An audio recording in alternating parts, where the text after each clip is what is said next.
राष्ट्रपति को हटाने की प्रक्रिया हो गई। राष्ट्रपति के साथ ही उपराष्ट्रपति का पद जो है वो भी अमेरिका से ही प्रेरित है, क्योंकि अब जिस तरह से अमेरिका के उपराष्ट्रपति के पास कोई काम नहीं होता, हमारे उपराष्ट्रपति के पास भी कोई काम नहीं होता, दोनों बिल्कुल ठाले होते हैं। अब ठाले इसलिए वहां पे उपराष्ट्रपति को सीनेट का चेयरमैन बनाया, उच्च सदन का सभापति होगा। तो हमारे यहाँ पे उच्च सदन राज्यसभा है, इसलिए हमारे यहाँ पे भी उपराष्ट्रपति को राज्यसभा का सभापति जो है वो बनाया गया है। तो ये उपराष्ट्रपति का पद एज इट इज वहां से प्रेरित है, हालांकि कुछ चेंज भी है जो अपन बाद में देखेंगे। अब उसके बाद तो ये उपराष्ट्रपति का पद हो गया। इसके बाद संविधान जो हमारी प्रस्तावना है, प्रस्तावना की जो पहली लाइन है, we the people of India, ये अमेरिकी जो कॉन्स्टिट्यूशन है उसकी जो प्रियम्बल है उसकी पहली लाइन है, we the people of America, as it is नकल की, क्योंकि लेकिन आगे हमने अलग चीज लिखी है। लोग हमें शिकायत करते हैं कि तुमने नकल की, तो बच्चे नहीं कहते कि मैंने कहा सर उसने मार सा, वो भी नकल कर रहा है, वो भी नकल कर रहा है। तो ये बहुत सारे देशों ने अमेरिका की प्रस्तावना की पहली लाइन को ली है। चलो बहुत सारे देश छोड़ो, यूएनओ की जो प्रियम्बल है उसकी पहली लाइन भी यही है, we the people of world. तो जब यूएनओ जैसी संस्था ही नकल कर सकती है तो अपने को कोई लाजमैनी नहीं है, अपन भी कर सकते हैं। तो प्रस्तावना की पहली लाइन जो है वो अपन ने वहां से ली है, अमेरिका से ली है। इसके बाद हमने दो बातें मैंने पहले भी बताई थी कि विधि के समक्ष समता, तो हमने ब्रिटेन से लिया है, इक्वलिटी बिफोर लॉ, और इसका ही दूसरा रूप जो है इक्वल प्रोटेक्शन ऑफ लॉ, विधि का समान संरक्षण, ये हमने यहाँ से लिया है। विधि का समान संरक्षण हमने अमेरिका से, और विधि के समक्ष समता हमने ब्रिटेन से ली है। तो अब देख लेते हैं, देखें, स्वतंत्र न्यायपालिका, न्यायिक पुनरावलोकन, जुडिशियल रिव्यू, न्यायाधीशों को पद से हटाने की प्रक्रिया, जनहित याचिका, ये न्यायपालिका से रिलेटेड है, 4 प्रोविजंस। तो उसके बाद फंडामेंटल राइट्स, मूल अधिकार, फिर राष्ट्रपति की महाभियोग की प्रक्रिया, impeachment procedure for the president, impeachment उसको हटाना, महाभियोग, उपराष्ट्रपति का पद, प्रस्तावना की पहली line, we the people of India, विधि का समान संरक्षण, इक्वल प्रोटेक्शन ऑफ लॉ, और इसके बाद अगला एक वो जो विधि द्वारा स्थापित प्रक्रिया हमने ब्रिटेन और जापान से लिए, और उसका उल्टा होता है विधि की सम्यक प्रक्रिया, ड्यू प्रोसेस ऑफ लॉ। तो ये हमने ड्यू प्रोसेस ऑफ लॉ, तो इंग्लिश में क्या कहेंगे इसे, independent judiciary, judicial review, removal procedure of the जजेस of Supreme Court and High Court, public interest litigation, fundamental rights, impeachment procedure for the president, office of vice president, first line of our preamble, equal protection of law and due process of law। तो इस तरह से ये विशेषताएं जो है वो हमने अमेरिकी संविधान से लिए, और ये वो सारी ऐसी थी। अब ब्रिटेन में राष्ट्रपति था नहीं, ब्रिटेन में फंडामेंटल राइट्स थे नहीं, और ब्रिटेन में वाइस प्रेसिडेंट भी नहीं होता, क्योंकि वहां तो क्राउन है, महारानी है, जो भी क्राउन पुरुष या महिला कोई भी धारण कर सकता है, इसलिए हम राजा नहीं बोलते, उसको क्राउन ही बोलते हैं, और शक्तियां क्राउन में होती है, आदमी में नहीं होती। जिसके भी सिर पे वो क्राउन होगा, राजमुकुट होगा, वो होगा। प्रस्तावना की पहली लाइन, वो अब प्रस्तावना ब्रिटिश कॉन्स्टिट्यूशन में है ही नहीं, क्योंकि ब्रिटेन का लिखित संविधान ही नहीं है, संविधान नहीं है तो कोई प्रस्तावना भी नहीं है, इसलिए हमने यहाँ से लेनी पड़ी। और विधि का समान संरक्षण, ये यहाँ पे भी था और वहां पे भी था, इसलिए अपन ने दोनों जगह से, और विधि की स्थापित प्रक्रिया वहां से ली है और सम्यक प्रक्रिया यहाँ से ली है। तो ये हो गए अमेरिका। इसके बाद कनाडा की बात करेंगे। अमेरिका आए हुए हैं तो लगे हाथ यहीं पास में चले जाते हैं कनाडा। कनाडा से 3 चीजें ली है, बहुत सिंपल। अब जो बड़े थे वो निकल गए, अब तो एक एक दो दो विशेषताएं हैं, इसलिए आप घबराना मत, बोर मत होना, ठीक है। कनाडा से 3 चीजें ली है। पहला तो एक ऐसा फेडरल स्ट्रक्चर जिसमें अवशिष्ट शक्तियां केंद्र के पास हो, federal system in which residuary powers are given to the union, federal system in which residuary powers, अवशिष्ट शक्तियां, which are provided to or given to union. America में फेडरल सिस्टम है, लेकिन यहाँ पे अवशिष्ट शक्तियां राज्यों के पास है। हमें भारत में राज्यों को अवशिष्ट शक्तियां नहीं देनी थी। उद्देश्य प्रस्ताव में हालांकि प्रोविजन था कि अवशिष्ट शक्तियां राज्यों के पास होगी, लेकिन हमारे संविधान निर्माताओं ने आगे चल के ऐसी गलती नहीं की। आप देख रहे हैं राज्यों के लक्षण, अब भी जो है इतने उछल कूद कर रहे हैं, खुदक फुदक कर रहे हैं, और इनको अगर ज्यादा शक्तियां दे दी जाती तो ये कितने ज्यादा आजाद हो जाते। इसलिए संविधान निर्माताओं को लगा ये ज्यादा शक्तियां इनको नहीं देनी है, और अवशिष्ट शक्तियां तो बिल्कुल नहीं देनी है। कनाडा में यही था, कनाडा में फेडरल सिस्टम है, लेकिन अवशिष्ट शक्तियां केंद्र के पास है। सामान्यतः यूनिटरी सिस्टम में, एकात्मक व्यवस्था में अवशिष्ट शक्तियां केंद्र के पास होती है, पर हमने फेडरल सिस्टम रखते हुए भी अवशिष्ट शक्तियां केंद्र के पास थी, ये कनाडा से लिया। दूसरा, अमेरिका के अंदर राज्यपाल जो होते हैं वो राज्य की जनता के द्वारा निर्वाचित होते हैं, इसलिए हमने ऐसा प्रोविजन नहीं रखा राज्यपाल के भाई निर्वाचित होगा गवर्नर स्टेट का। हमने कनाडा में केंद्र सरकार अपने प्रतिनिधि को नियुक्त करती है ताकि वो राज्यपाल राज्य सरकार पर नियंत्रण रखे, कंट्रोल में रखे। तो इसलिए हमारे देश में भी राज्यपाल केंद्र के द्वारा नियुक्त किया जाता है और वो केंद्र का प्रतिनिधि होता है, और राज्य सरकार अगर दूसरे दल की है और वो थोड़ी इधर उधर हो तो उस पे लगाम कसी जा सके, इसलिए केंद्र के प्रतिनिधि के रूप में राज्यपाल की नियुक्ति की जाएगी, केंद्र के द्वारा निर्वाचन वगैरह नहीं किया जाएगा। ये दूसरी विशेषता। और तीसरी है, राष्ट्रपति को कभी भी जरूरत पड़े तो सुप्रीम कोर्ट से वो एडवाइस ले सकता है। तीन चीजें, फेडरल स्ट्रक्चर जिसमें रेज्यूडरी पावर्स केंद्र के पास हो, अवशिष्ट शक्तियां केंद्र के पास हो, राज्यपाल केंद्र के द्वारा नियुक्त किया जाएगा राज्यों के अंदर। तीसरा, राष्ट्रपति सुप्रीम कोर्ट से एडवाइस ले सकता है, president can seek advice from the supreme court.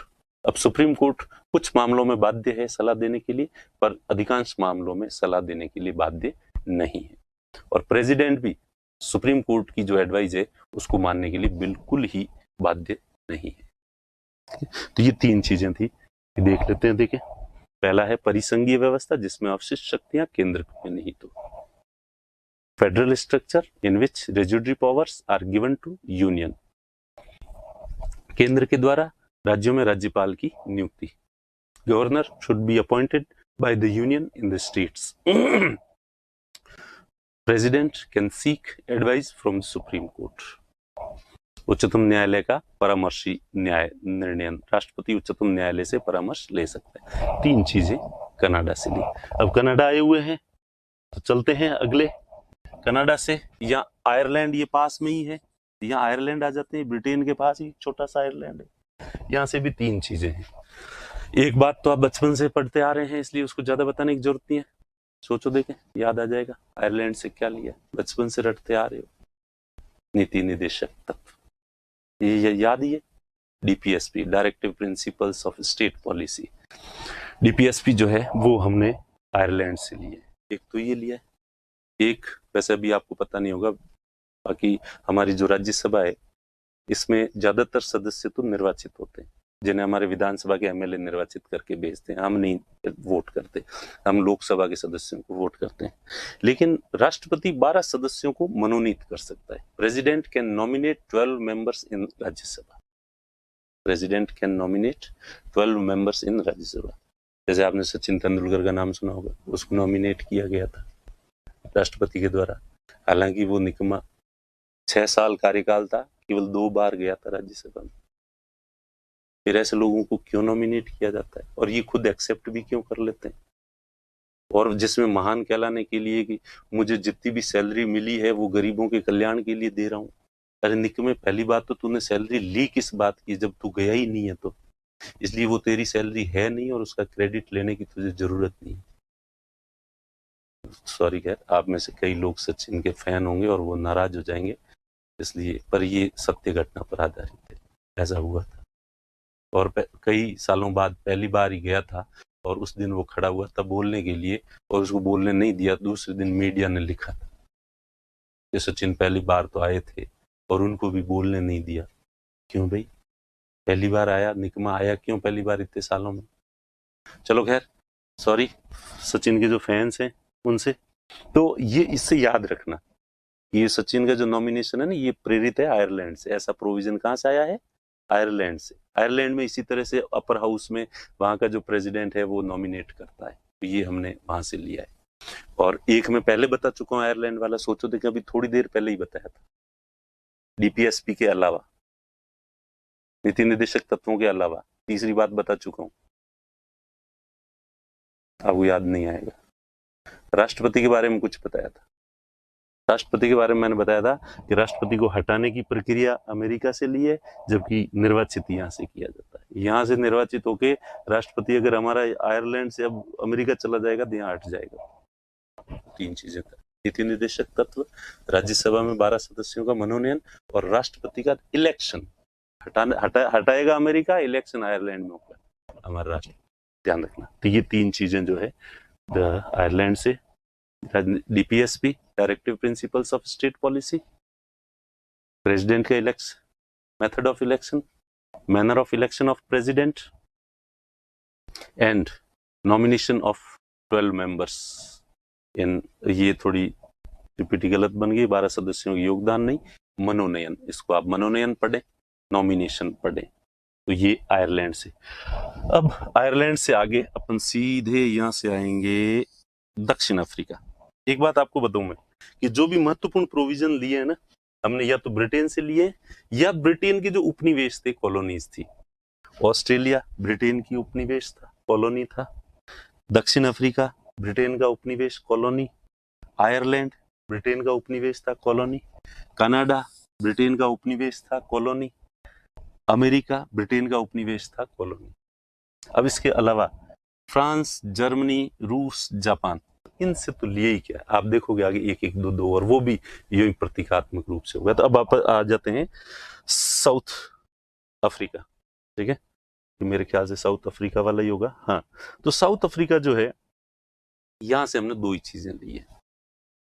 Rajya Sabha के 12 सदस्यों का मनोनयन तो आयरलैंड से लिया। अब बाकी सदस्यों का इलेक्शन कैसे किया जाए। अब ब्रिटेन में तो जो अपर हाउस है, हाउस ऑफ लॉर्ड्स, उस समय वहां तो निर्वाचन होता ही नहीं था, क्योंकि वहां तो जो जमींदार सामंत होते थे वो वंशानुगत रूप से उसके सदस्य बनते थे हाउस ऑफ लॉर्ड्स के, तो इलेक्शन का सिस्टम नहीं था। अमेरिका में हमारे राज्यसभा की तरह ही सीनेट है, तो वहां सीनेट के जो सदस्य हैं उस पूरी राज्य की जनता वोट देके, हर राज्य से 2 सदस्य जाते हैं सीनेट में, फिक्स है नंबर, सब से 2-2 जाएंगे और जनता के द्वारा डायरेक्ट इलेक्ट होके जाते हैं। तो अपने ऐसे डायरेक्ट इलेक्ट करने वाला भी नहीं रखना था, नहीं तो वो लोकसभा के सदस्यों से ज्यादा पावरफुल हो जाते, क्योंकि लोकसभा के सदस्य को तो एक कॉन्स्टिट्यूएंसी के लोग वोट देते हैं और पूरा राज्य जिससे निर्वाचित करके भेजेगा वो तो ज्यादा पावरफुल होगा। इसलिए हमें राज्यसभा के सदस्यों को ज्यादा पावरफुल भी नहीं रखना था, पर इलेक्शन भी करना था। तो ये दोनों, ब्रिटेन और अमेरिका में दोनों जगह ये चीज नहीं थी, इसलिए ये चीज हमने यहां से ली। 12 सदस्यों के अलावा जो राज्यसभा के सदस्य होते हैं उनको हमारे एमएलए निर्वाचित करके भेजते हैं। तो ये प्रोविजन हमने साउथ अफ्रीका से, राज्यसभा के सदस्यों का निर्वाचन, election of members of Rajya Sabha. और दूसरा है संविधान संशोधन, कॉन्स्टिट्यूशन अमेंडमेंट। हमारे कॉन्स्टिट्यूशन में कोई अमेंडमेंट करना है, हमने ब्रिटेन से पूछा आप कैसे करते हो, ब्रिटेन ने कहा कौन सा संविधान, कैसा संविधान, हमारे तो संविधान ही नहीं है। तो ब्रिटेन में कोई संविधान नहीं है, लिखित में नहीं है। वहां पुराने जो कानून पारित किए हुए हैं वहां की पार्लियामेंट ने, पुराने कानून ही वहां का कॉन्स्टिट्यूशन कहलाते हैं, माने जाते हैं। और इसलिए नया कानून बनाते ही पुराना कानून को चेंज किया जा सकता है, तो इसलिए सिंपल मेजोरिटी से वहां पे पुराने अपने कॉन्स्टिट्यूशन में अमेंडमेंट हो जाता है। तो बहुत ही सरल है। अमेरिका का कॉन्स्टिट्यूशन अमेंडमेंट बहुत ही कठिन है। हमें ये दोनों ही नहीं अपनाना, ना तो इतना सरल हो और ना अमेरिका जितना कठिन हो। अमेरिका का कॉन्स्टिट्यूशन जो है वो 1789 में बना था, 1787 में जो है वो बना था, और अब तक उसमें केवल 27 अमेंडमेंट किए गए हैं। कितने सालों में? केवल 27, जिसमें 10 कॉन्स्टिट्यूशन अमेंडमेंट तो एक साथ झटके से उसी समय ही कर दिए थे 1791 के आसपास, और बाकी 17 किए हैं इतने सालों में। और अपन ने तो अभी 1950 से लेके अब तक 100 से ही ज्यादा, 104 के 105 कितने कर दिए, इतने अमेंडमेंट जो है वो कर दिए, 104 कर दिए। तो हमें इतना कठिन भी नहीं रखना था, तो इसलिए अमेरिका, साउथ अफ्रीका से हमने जो है ये लिए हैं कॉन्स्टिट्यूशन में अमेंडमेंट जो है वो कितने किए जाए, कैसे किया जाए, सॉरी। तो दो चीजें, राज्यसभा के सदस्यों का संविधान में संशोधन की प्रक्रिया, constitution amendment procedure, and election of the members of Rajya Sabha, ये दो चीजें साउथ अफ्रीका से। अब आ जाते हैं ऑस्ट्रेलिया। ऑस्ट्रेलिया से एक तो मैंने पहले ही बता दिया था, समवर्ती सूची, कॉन्करेंट लिस्ट, 1935 के एक्ट में बताया था, तभी बता दिया था। दूसरा है दोनों सदनों की संयुक्त बैठक, joint sitting of both houses, कि अगर किसी बिल को लोकसभा पास कर दे, राज्यसभा पास नहीं करे, या राज्यसभा पास कर दे, लोकसभा पास नहीं करे, तो ऐसे में क्या किया जाए। तो ब्रिटेन से पूछा, यहाँ पे कि नहीं नहीं, वहां तो सारे पावर्स हाउस ऑफ कॉमन्स के पास है, हाउस ऑफ लॉर्ड्स के पास तो कुछ पावर है ही नहीं, इसलिए वो हाउस ऑफ लॉर्ड्स, नाम भले हाउस ऑफ लॉर्ड्स और एक तरफ है हाउस ऑफ कॉमन्स, लेकिन पावर सारे कॉमन मैन के पास है, इसलिए वहां जरूरत नहीं है। अमेरिका के अंदर सीनेट और हाउस ऑफ रिप्रेजेंटेटिव है, वहां पे भी जो है वो दोनों की अलग अलग है और जॉइंट सिटिंग जैसा कोई प्रोविजन नहीं है, दोनों में टकराव होता है। तो ऑस्ट्रेलिया में प्रोविजन, तो हमने ये दोनों की संयुक्त बैठक जो आर्टिकल 108 में जिसका प्रोविजन है वो हमने ऑस्ट्रेलिया से लिया, समवर्ती सूची के बाद दोनों सदनों की joint sitting of both houses of parliament, joint sitting of both houses of parliament. उसके बाद ड्राफ्ट ऑफ प्रियम्बल। एक्चुअली हुआ गया कि संविधान सभा ने जो है सबसे पहले संविधान तो बना लिया, इधर से सब तरफ से लेके, अब जब प्रस्तावना लिखने की बारी आई, शायद ऐसा हुआ होगा, अब उन्होंने सोचा होगा आप नहीं, बाकी सब में अपन ने कॉपी कर ली है, प्रस्तावना तो कम से कम हम खुद ही लिखे।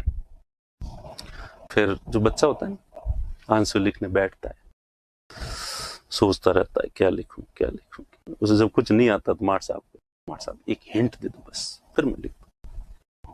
तो मुझे लगता है अपनी संविधान सभा ने भी ऐसे ही कुछ किया होगा कि यार पहले तो कोशिश की होगी कि अपन खुद ही लिखते हैं, फिर जब कुछ नहीं आया तो फिर एक दूसरे यार एक हिंट ले लेते हैं, तो उन्होंने कहा हाँ चलो एक हिंट लेंगे, बाकी अपन खुद लिखेंगे। तो पहला हिंट ले लिया अमेरिका की प्रस्तावना से, we the people of America, तो कि पहली लाइन चलो ये हिंट ले लिया, पहली लाइन लिख दी we the people of India, तो अब अपने आप लिखेंगे। फिर काफी देर बैठे हो गए, we the people of India, we the people of, जब बच्चे को आंसर नहीं आ रहा होता है तो एक ही लाइन जैसे बार बार बोलता है, we the people of India, we the people of India, we the people of India, we the people of India. फिर क्या बोलने दो रे यार, ये अपने बस की बात नहीं है, इसलिए अपन तो ले ही लेते हैं कहीं से। तो कहाँ से लें, तो बाकी का ड्राफ्ट कहाँ से लिया है, ऑस्ट्रेलिया से। पहली लाइन अमेरिका से ली है और बाकी का ड्राफ्ट ऑस्ट्रेलिया और ऑस्ट्रेलिया क्रिकेट टीम से। उनसे याद रखना, जब भी आईपीएल वगैरह मैच देखो और ऑस्ट्रेलियन प्लेयर को देखो तो चार चीजें जो है याद रखना जो ऑस्ट्रेलिया से ली गई है। और चौथी है इंटरस्टेट ट्रेड एंड कॉमर्स, राज्यों के बीच, राजस्थान पंजाब हरियाणा के बीच में आपस में जो व्यापार होता है तो व्यापार किस तरह से होगा, उसके नियम क्या होने चाहिए, प्रोविजंस क्या होने चाहिए, ये ऑस्ट्रेलिया से। तो चार चीजें, concurrent list, joint sitting of both houses, draft of preamble का रिमेनिंग जो ड्राफ्ट है पहली लाइन के अलावा जो ड्राफ्ट है वो, and interstate trade commerce and intercourse, अंतरराज्य व्यापार वाणिज्य, तो ये ऑस्ट्रेलिया से जो है वो लिया गया है। अब जो है अगली बारी है फ्रांस की। तो फ्रांस से एज सच डायरेक्टली तो कुछ नहीं लिया गया है, लेकिन जो है फिर भी यहां से गणराज्य, गणतंत्र, 1789 में फ्रेंच रिवॉल्यूशन हुई थी, फ्रांसीसी क्रांति हुई थी 1789, 1789 में, ईयर याद हो गया। और उस समय वहां राजतंत्र को उखाड़ फेंका था और गणतंत्र की स्थापना की थी। इसलिए ऐसा माना जाता है कि जितने भी गणतंत्र की जो प्रेरणा है वो वहीं से जो है वो मिलती है। हालांकि उससे पहले अमेरिकी संविधान जो है वो बन गया था, लागू हो गया था और वहां पे भी रिपब्लिक था, लेकिन चूंकि उन्होंने राजतंत्र को उखाड़ फेंक के और गणतंत्र स्थापित नहीं किया था, इसलिए अमेरिका को ये श्रेय नहीं दिया जाता, ये फ्रांस को दिया जाता है। तो फ्रांस से पहली चीज जो है वो रिपब्लिक, गणतंत्र है। और अगर आपने कभी गौर किया हो, नोटिस किया हो, तो हम दोनों ही मन सेलिब्रेट करते हैं, इंडिपेंडेंस डे भी करते हैं और रिपब्लिक डे भी करते हैं। 15 अगस्त और 26 जनवरी दोनों को मनाते हैं। 15 अगस्त को तो प्रधानमंत्री खुद ही भाषण देते हैं और वही सर्वे सर्वा होते हैं हमारे यहाँ पे, और हम विदेशी गेस्ट नहीं बुलाते हैं। लेकिन रिपब्लिक डे के दिन हर बार हम जो है एक मुख्य अतिथि जो है वो बुलाते हैं, चीफ गेस्ट जो है वो बुलाते हैं। और आपने गौर किया हो तो ज्यादातर जो है, सबसे ज्यादा कौन से देश का राष्ट्रपति जो है वो हमारे यहाँ पे आया है रिपब्लिक डे, और हम कोशिश यही करते हैं कि किसी देश का जो राष्ट्रपति है वही आए, वही गणतंत्र का प्रतीक होता है। तो सबसे ज्यादा जो है वो मेहमान फ्रांस के प्रेसिडेंट जो है वो आए हैं हमारे यहाँ पे। वो इसीलिए कि चूंकि रिपब्लिक का कंसेप्ट हमने फ्रांस से लिया है, तो इसलिए रिपब्लिक डे मनाते हैं तो फ्रांस के प्रेसिडेंट को ही यहाँ आमंत्रित करें। और वैसे ही फ्रांस के प्रेसिडेंट को कहा हुआ है कि वैसे तो हम कोशिश करेंगे किसी दूसरे को बुला लें, पर अगर हमारे कोई नहीं बैठा दूसरा तो फिर साहब आप तो तैयार ही रहना। और फ्रांस वाले ने क्या रखा है कि साहब आप तो बोली रात में ही बता देना, मैं आ जाऊंगा सुबह दौड़ता हुआ। इस वजह से जो है रिपब्लिक डे के दिन जो है वो ज्यादा आते हैं। उसके बाद जो है प्रियम्बल पढ़ेंगे, इसके जस्ट अगला जो चैप्टर है, और उसमें स्वतंत्रता, समानता और बंधुता, ये तीन जो आदर्श हैं, आइडियल हैं, ये हमें ही नहीं पूरे विश्व को फ्रांस की देन माना जाते हैं। क्योंकि रूसो का नाम आपने सुना होगा, रूसो एक थिंकर हुआ था, फ्रांसीसी थिंकर हुआ था। सोशल कॉन्ट्रैक्ट उसने पुस्तक लिखी है, और उसमें उसने कहा है कि मानवता के तीन आदर्श हैं। सभी मनुष्य स्वतंत्र होने चाहिए, किसी भी तरह से किसी मनुष्य को गुलाम नहीं बनाया जाना चाहिए, सामाजिक रूप से भी नहीं, राजनीतिक रूप से भी नहीं, और आर्थिक रूप से भी नहीं। हर व्यक्ति स्वतंत्र होना चाहिए। लोगों में समानता होनी चाहिए, सामाजिक असमानता, आर्थिक ये असमानताएं नहीं होनी चाहिए, राजनीतिक असमानताएं नहीं होनी चाहिए, सब इक्वल होने चाहिए, और सबके बीच में भाईचारा होना चाहिए, बंधुत्व होना चाहिए। और ये मानवता के सबसे बड़े तीन आदर्श यही है, और हमें पूरा प्रयास इनके लिए। तो फ्रांसीसी क्रांति में ये लोकप्रिय हुए थे, और वहीं से ये तीनों आदर्श पूरे विश्व में फैले थे। मूल रूप से रूसो की देन है, और वैसे फ्रांस की, रूसो फ्रांस का था इसलिए फ्रांस की देन है। तो ये प्रस्तावना में जो तीन शब्द लिए गए हैं वो वहां से लिए गए हैं, और गणतंत्र का कंसेप्ट जो है वो रूस से अपनाया गया है। अब अगला है, सॉरी रूस नहीं, फ्रांस से। अगला है रूस, इतना सारा बड़ा है तो रूस से वैसे तो कुछ नहीं अपनाया गया है, पर फिर भी खैर, तो हमारे जो मूल कर्तव्य बाद में जो संविधान में जोड़े गए वो यहाँ से लिए गए रूस से। अ से अमेरिका, अ से अधिकार, अधिकार अमेरिका से, कर्तव्य रूस से। कैपिटलिज्म में लोगों को अधिकार सिखाए जाते हैं, तुम्हारा ये अधिकार है, तुम्हारा ये अधिकार है।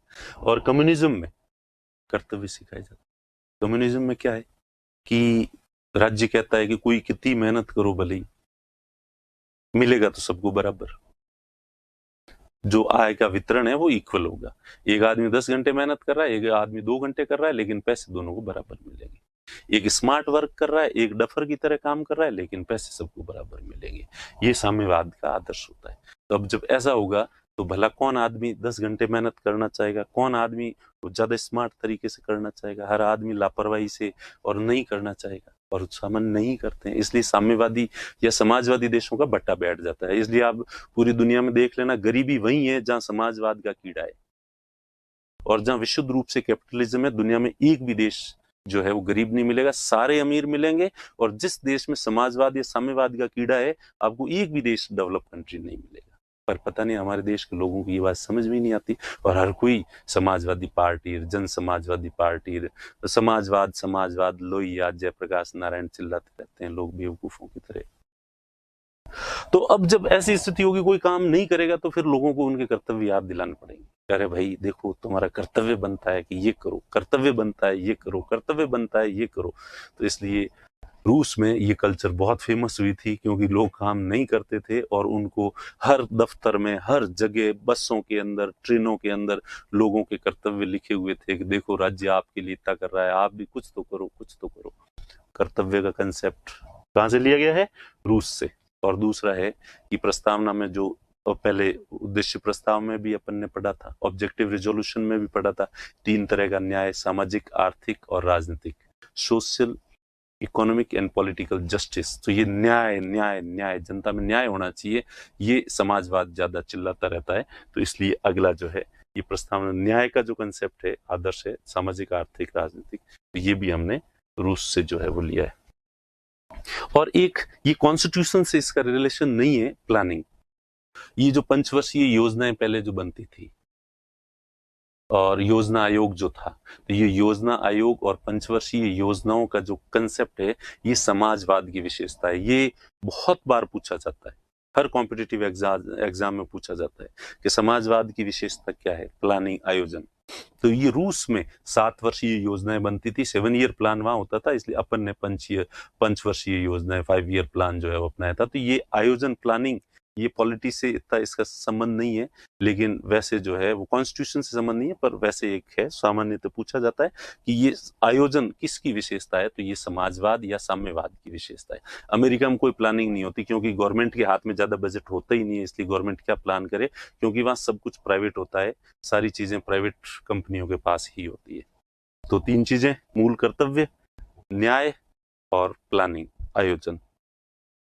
उसके बाद जो है अगला अब बच गया आपके जापान। तो जापान से एक ही चीज है, विधि द्वारा स्थापित प्रक्रिया, जो अपन ने ब्रिटेन में पढ़ ली थी, जो ब्रिटेन से भी है और जापान से भी है। Procedure established by law, law जो प्रोसीजर, ये क्या होता है एक्सप्लेन अपन जो है वो आगे करेंगे। तो जापान से एक ही चीज है। अब बचा है जर्मनी। तो जर्मनी से भी ज्यादा तो कुछ ही नहीं। अच्छा हाँ, ऑस्ट्रेलिया से एक चीज और नहीं बताई मैंने। ऑस्ट्रेलिया से एक चीज और है कि हमारे संविधान में एक प्रोविजन है कि वैसे तो विषय बांट रखे हैं केंद्र और राज्यों के बीच में, लेकिन अगर हमारे देश ने, हमारे केंद्र सरकार ने कहीं कोई अंतर्राष्ट्रीय संधि या समझौता किया है, तो उस अंतर्राष्ट्रीय संधि या समझौते को लागू करने के लिए राज्य सूची के विषय पर भी वो कानून बना सकते हैं। समझ गए? अंतर्राष्ट्रीय संधि या समझौते को लागू करने के लिए केंद्र सरकार राज्य सूची के विषय पर कानून बना सकती है। Union government can make law on subject of state list to implement any international treaty or agreement. Union government can make law on subject of state list to implement any international treaty or agreement. International treaty और agreement को implement करने के लिए union की government जो है, यानी केंद्र की जो गवर्नमेंट है, वो स्टेट लिस्ट के किसी भी विषय पर कानून बना सकती है। ये वाला प्रोविजन ये हमने ऑस्ट्रेलिया से जो है वो लिया है। उसके बाद जर्मनी से आपातकाल, इमरजेंसी प्रोविजंस 1935 के अधिनियम में भी मैंने लिखवाया था वो, और मूल रूप से जर्मनी। अब आपको कि सर दोनों आ जाए तो कौन सा लिखना है? अगर दोनों आ जाए तो जर्मनी लिखना है, लेकिन ऐसा नहीं कि मूर्खों की तरह पहला ऑप्शन आ गया जर्मनी, आपने टिक कर दिया, दूसरे ऑप्शंस पढ़े ही नहीं आपने। आप ऐसी बेवकूफी करते हो, कई बार ओवर कॉन्फिडेंट हो जाते हो। दूसरा ऑप्शन दे दिया चीन, तीसरा ऑप्शन दे दिया भारत सरकार अधिनियम 1935, चौथा ऑप्शन दे दिया 1 और 3 दोनों। तो आंसर क्या होगा? चौथा होगा। पहले से जर्मनी से भी लिया और भारत सरकार अधिनियम में भी था वो। इसलिए हमेशा कैसा ही सिंपल प्रश्न लगे, आप एक ऑप्शन टिक करके, और ज्यादा ओवर कॉन्फिडेंट, कैसा भी सरल सवाल हो, चारों ऑप्शन जरूर पढ़ें आप एग्जाम देते समय। जल्दी का काम शैतान का, इसलिए ज्यादा जल्दबाजी नहीं करनी है। तो आपातकालीन उपबंध, इमरजेंसी प्रोविजंस जो है वो, एक तो इसमें यह है कि आपातकाल के दौरान फंडामेंटल राइट्स को सस्पेंड किया जा सकता है, ये है आपातकालीन प्रोविजंस। नहीं, आपातकाल के दौरान मूल अधिकारों को निलंबित किया जा सकता है। Suspension of fundamental rights during the emergency, राष्ट्रीय आपातकाल के दौरान, नेशनल इमरजेंसी के समय फंडामेंटल राइट्स को सस्पेंड किया जा सकता है, निलंबित किया जा सकता है। और इमरजेंसी सेंट्रल गवर्नमेंट ही लगा सकती है, स्टेट गवर्नमेंट को इमरजेंसी लगाने का अधिकार नहीं। तो ये वाली जो चीज है, तो अब ये आता है ना कि इमरजेंसी स्टेट गवर्नमेंट लो, तो ये जर्मनी और 1935 के एक्ट में, 1935 के एक्ट में ये प्रोविजन नहीं था कि फंडामेंटल राइट सस्पेंड किए जा सकते, क्योंकि उस समय फंडामेंटल राइट्स थे ही नहीं। ठीक है, और ये जो है ये जर्मनी के वर्तमान जो कॉन्स्टिट्यूशन है उससे नहीं लिए गए हैं। ये वर्तमान जो है वो संविधान है उससे नहीं लिए गए हैं। ये जर्मनी का वो 1920 में एक कॉन्स्टिट्यूशन बना था, जब फर्स्ट वर्ल्ड वॉर के बाद, उस संविधान से जो है वो लिए गए। ठीक है, तो इस तरह से जो है वाइमर रिपब्लिक, सॉरी मुझे नाम याद नहीं आ रहा था इतनी देर, वाइमर रिपब्लिक करके, फर्स्ट वर्ल्ड वॉर के बाद में वहां का जर्मनी का जो शासक था विलियम कैसर, वो भाग गया था। पहले वहां पे राजतंत्र था, मोनार्की सिस्टम था फर्स्ट वर्ल्ड वॉर के समय, और जब खत्म हुआ, जर्मनी हार गया और वो वहां से भाग गया था, तो पीछे से जर्मन लोगों ने रिपब्लिक की स्थापना कर दी थी मोनार्की सिस्टम को खत्म करके, और वाइमर जगह पे की थी, इसलिए उस रिपब्लिक का नाम या उस संविधान का नाम वाइमर रिपब्लिक है। और तो वो है या राष्ट्रीय आपातकाल, और उसमें ये प्रोविजन था राष्ट्रीय आपातकाल के दौरान मूल अधिकारों का निलंबन, suspension of fundamental rights during the national emergency, और केवल संघ आपातकाल लगा सकता है, राज्यों को ये अधिकार नहीं है। तो अब तक अपन ने ये पढ़ा कि भारतीय संविधान के स्रोत क्या क्या थे। तो इतने सारे देशों से हमने जो है वो प्रेरणा ली और भारत के संविधान का निर्माण किया। इसीलिए कुछ लोग हमारे संविधान पर आरोप लगाते हैं, उसकी आलोचना करते हैं कि Indian constitution is a bag of borrowings, भारतीय संविधान एक उधार का थैला है। तो मेंस में, मुख्य परीक्षा में आपसे ये प्रश्न पूछा जाएगा। वैसे तो मेंस में ये सारे भी आप इसको प्री के हिसाब से नहीं पढ़ सकते, क्योंकि आरएस में प्री और मेंस कुछ अलग होता नहीं है, क्योंकि मेंस में सब्जेक्टिव और फैक्चुअल दोनों ही पूछते हैं। तो 15 शब्दों के जो होते हैं और 50 शब्द के जो क्वेश्चंस होते हैं वो फैक्चुअल ही होते हैं, वो प्री टाइप के ही होते हैं। तो 15 और 50 में अब तक जो पूछे गए हैं वो क्वेश्चंस सामान्यतः हर ही पेपर में जो है पूछा जाता है कि 1935 के अधिनियम से हमने क्या क्या लिया है, अमेरिकी संविधान से क्या क्या लिया है, या ये विशेषता हमने कहाँ से ली है। तो वो भी मेंस में काम किया है, लेकिन बड़े क्वेश्चन के रूप में ये क्वेश्चन जो है वो बनता है इस चैप्टर से कि क्या भारतीय संविधान एक उधार का थैला है।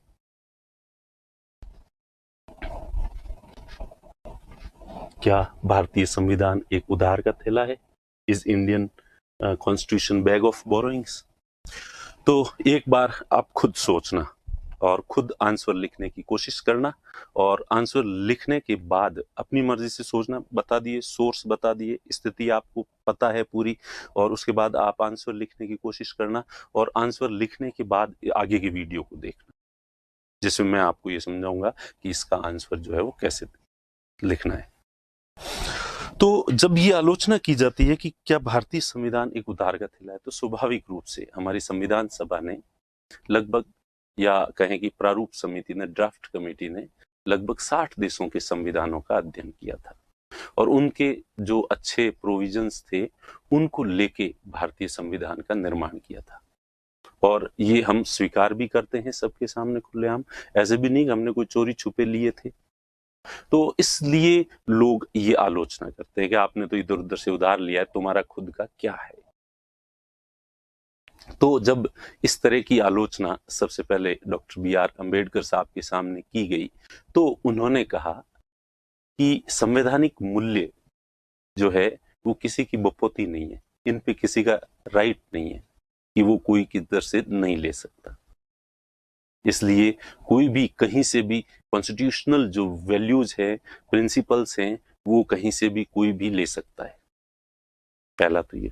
दूसरा, उन्होंने कहा कि इतिहास के जिस कालखंड में हम संविधान का निर्माण कर रहे थे, यानी संविधान का निर्माण जैसे कि हम देखें 1946 से लेकर 1950 के बीच में किया, तो इससे सैकड़ों वर्ष पूर्व, जैसे अमेरिका ने बहुत साल पहले संविधान बना लिया था, 1787 में ही बना लिया था, तो उन्होंने कहा कि इससे सैकड़ों वर्ष पहले अनेक देशों ने संविधान बना लिए थे, और अधिकांश देशों ने उन संविधानों को लागू भी किया था।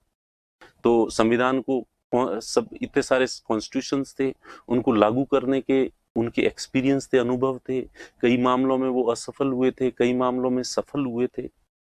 तो उन्होंने कहा कि हमारे पास दो विकल्प थे, एक तो हम हठधर्मिता पूर्वक उन सबको खारिज कर दें और हम कहें कि हम जो है अलग बनाएंगे, अपने तरीके से बनाएंगे, या हम विनम्रता पूर्वक उनसे प्रेरणा ले सकते हैं।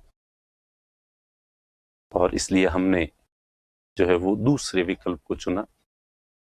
हमने मौलिकता की बजाय, मौलिकता और नएपन की बजाय जो व्यवहारिकता है, प्रैक्टिकल चीज है, हमने उसको माना, और इसलिए हमने दूसरे संविधानों से प्रेरणा ली। ज्यादा मौलिकता पर हमने बल नहीं दिया। तो ये कहना था डॉक्टर B.R. अम्बेडकर, और शायद आप और हम भी इससे सहमत हैं कि उस समय तक अब अगर जिद करते, अब लोकतंत्र तो सब जगह ही है, तो हम कहते लोकतंत्र का कंसेप्ट तो उन्होंने अपनाया इसलिए हम नहीं अपनाएंगे, तो हम क्या अपनाते? फंडामेंटल राइट्स चूंकि वहां है तो हम नहीं देंगे, क्या ये समझदारी होती? संसदीय शासन व्यवस्था, अध्यक्षात्मक शासन व्यवस्था सब उनके वहां है, तो हम ये भी नहीं रखेंगे, तो क्या रखोगे भाई तुम? न्यायपालिका वहां है इसलिए हम वैसी न्यायपालिका नहीं बनाएंगे, तो क्या बनाओगे? इसलिए लोकतंत्र में जो है जितने प्रयोग किए जा सकते थे वो किए जा चुके थे पहले ही, हम इस मामले में पीछे थे, तो इसलिए हमने वहां से प्रेरणा ली, ये अच्छी बात है।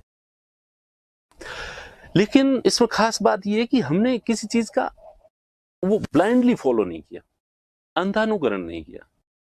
We didn't blindly follow any provision or any constitution. हमने जो भी चीजें अपनाई उनको भारतीय परिस्थितियों के अनुसार, भारतीय समाज, यहाँ की जो आवश्यकताएं हैं उसके अनुरूप कौन सी चीज है, और उसके अनुरूप भी एज इट इज किसी चीज को हमने नहीं अपनाया, उसमें भी हमने हमारी आवश्यकता के अनुसार बदलाव किए। बहुत सारे ऐसे एग्जाम्पल, एक भी चीज ऐसी नहीं है जो हूबहू वहां से उठाई और अपने अपनाई। अपन ने सबसे ज्यादा प्रेरणा जैसे कि ब्रिटेन से ली, ब्रिटेन से संसदीय शासन व्यवस्था, तो पूरा सिस्टम, डेमोक्रेसी, लोकतंत्र, संसदीय शासन व्यवस्था हमने ब्रिटेन से ली। लेकिन ब्रिटेन में मोनार्की सिस्टम है,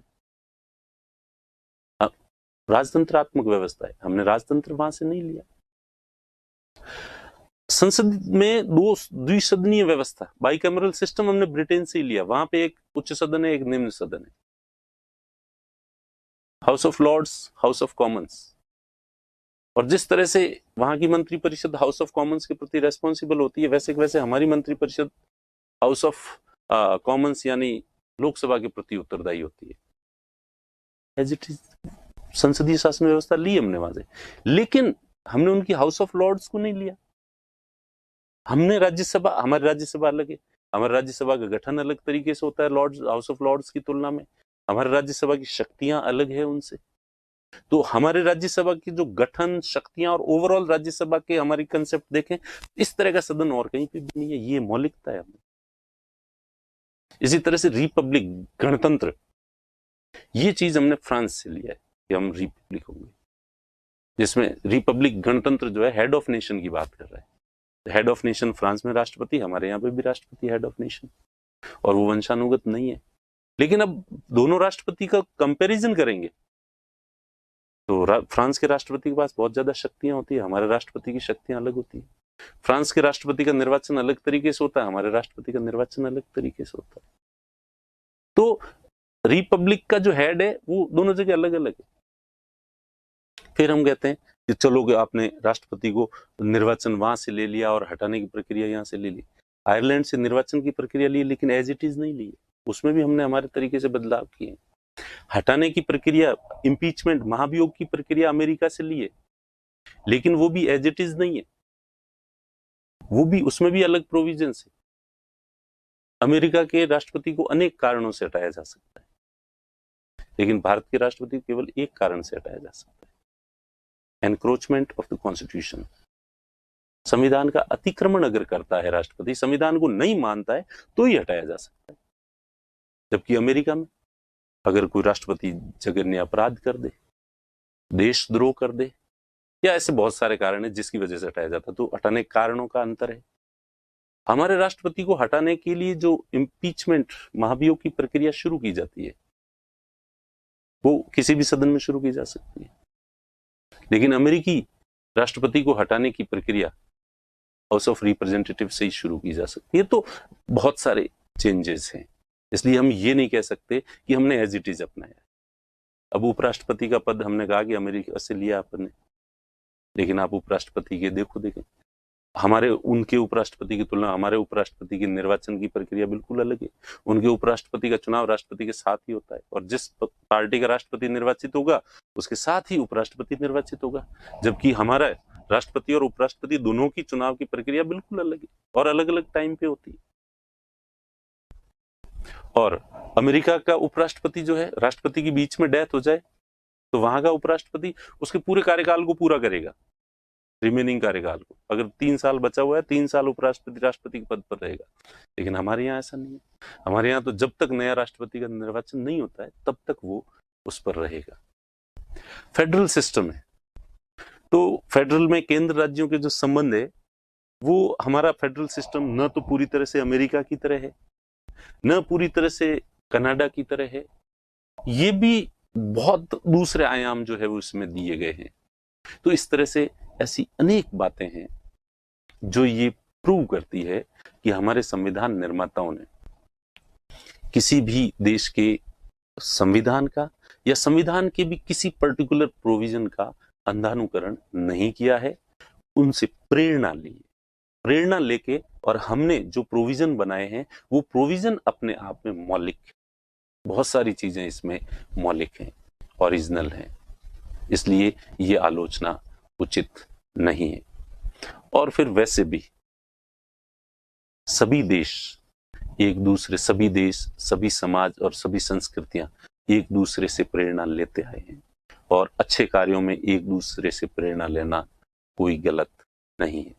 हाँ, संवैधानिक मामलों में हमने दूसरे देशों से अगर प्रेरणा ली है तो निश्चित रूप से कई दूसरे मामलों में दूसरे देशों ने भी भारतीय संस्कृति से प्रेरणा ली होगी, इसलिए यह आलोचना उचित नहीं है। ठीक है, तो ये आपको आंसर में लिखना है, और ये आंसर आपको पीडीएफ में मिल ही जाएगा।